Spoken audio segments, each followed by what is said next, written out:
Hello बच्चों, let us solve this question.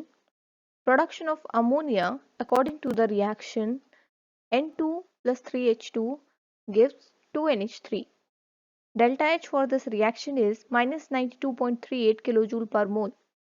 Is an exothermic process. At low temperature, the reaction shifts in. Options are forward direction, backward direction, either forward or backward direction, or none of the above. तो इस question में हमें ये बताना है कि ये जो रिएक्शन है एक्सोथर्मिक रिएक्शन है। अगर हम इस रिएक्शन का टेम्परेचर लो कर दें तो रिएक्शन जो है वो किस डायरेक्शन में शिफ्ट होगी, फॉरवर्ड, बैकवर्ड या फिर कोई इफेक्ट नहीं होगा। So the key concept of this react question is ले चैटलिस प्रिंसिपल का क्वेश्चन है ये, और फैक्टर्स अफेक्टिंग इक्विलिब्रियम भी कह सकते हैं हम। ले चैटलिस principal. So according to Le Chatelet's principle, हम ले चैटलिस प्रिंसिपल देख लेते हैं पहले क्या है। So according to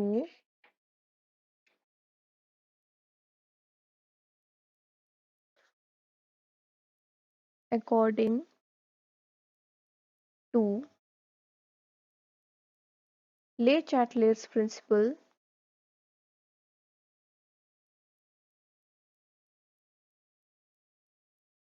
change in any of the factors,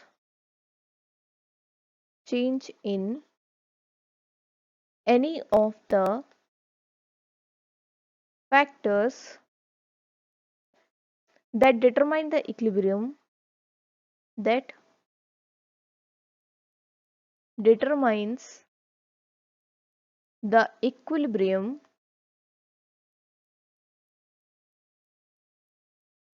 of a system, of a system will of a system will shift the equilibrium, will shift the equilibrium in such a manner, in such a manner so as to reduce, so as to reduce or oppose the effect of the change, the effect of the change. तो this is ले चैटलिस principal. अब इसको हम समझ लेते हैं। तो ले चैटलिस प्रिंसिपल ये कहता है कि कोई भी रिएक्शन अगर इक्विलिब्रियम में है और कोई ऐसा फैक्टर जैसे कि टेम्परेचर हो गया, प्रेशर हो गया या कंसंट्रेशन हो गया, उसमें चेंज आने पर रिएक्शन का अगर इक्विलिब्रियम डिस्टर्ब होता है तो रिएक्शन जो है वो इस तरीके से बिहेव करेगी, इस तरीके से आगे प्रोसीड करेगी ताकि वो उस चेंज को अपोज कर पाए और वापस से इक्विलिब्रियम स्टैब्लिश कर पाए। देखिए, इक्विलिब्रियम जो है वो सबसे ज़्यादा स्टेबल स्टेट होता है किसी भी रिएक्शन के लिए, और स्टेबिलिटी हर कोई गेन करना चाहता है। तो अगर किसी रिएक्शन का इक्विलिब्रियम या उसकी स्टेबिलिटी डिस्टर्ब होगी तो रिएक्शन जो है वो उस चेंज को अपोज करके वापस से इक्विलिब्रियम अटेन करेगी। Most stable state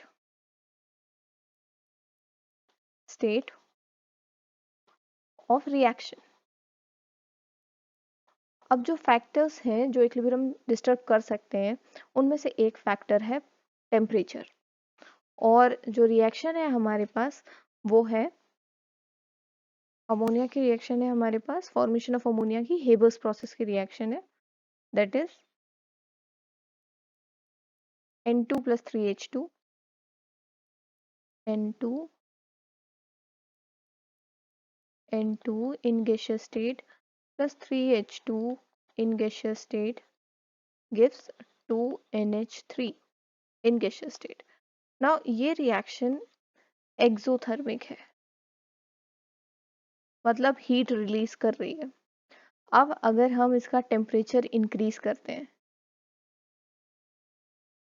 increase in temperature, तो क्या वो इसके फेवर में होगा? नहीं होगा, क्योंकि ऑलरेडी रिएक्टेंट्स के पास हीट ज़्यादा है, इसलिए प्रोडक्ट जो बन रहे हैं कम हीट के बन रहे हैं और एक्स्ट्रा एनर्जी जो है वो रिलीज हो रही है। अब अगर हम टेम्परेचर और बढ़ाएंगे तो ये उसके ऑपोजिट काम हो गया। तो उस केस में क्या होगा? That equilibrium will shift in, equilibrium shift जो होगा वो एंडोथर्मिक की तरफ होगा, एंडोथर्मिक रिएक्शन। मतलब कि इस रिएक्शन के लिए बैकवर्ड रिएक्शन एंडोथर्मिक हुई, क्योंकि फॉरवर्ड तो एक्सोथर्मिक है, तो बैकवर्ड रिएक्शन एंडोथर्मिक हुई तो रिएक्शन जो है वो बैकवर्ड डायरेक्शन में शिफ्ट हो जाएगा, इक्विलिब्रियम जो है वो बैकवर्ड डायरेक्शन में शिफ्ट होगा अगर हम टेम्परेचर बढ़ाएंगे तो। और अगर हम टेम्परेचर डिक्रीज करते हैं, decrease in temperature, this will shift equilibrium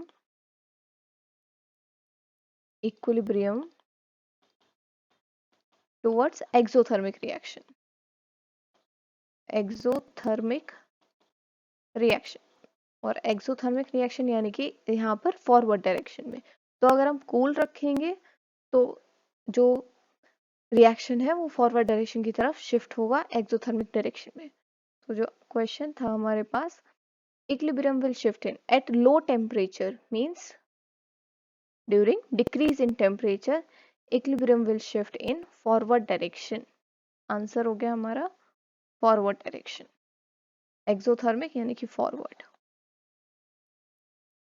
forward direction. Option number 1, option number A. I hope the solution was understandable. Best of luck.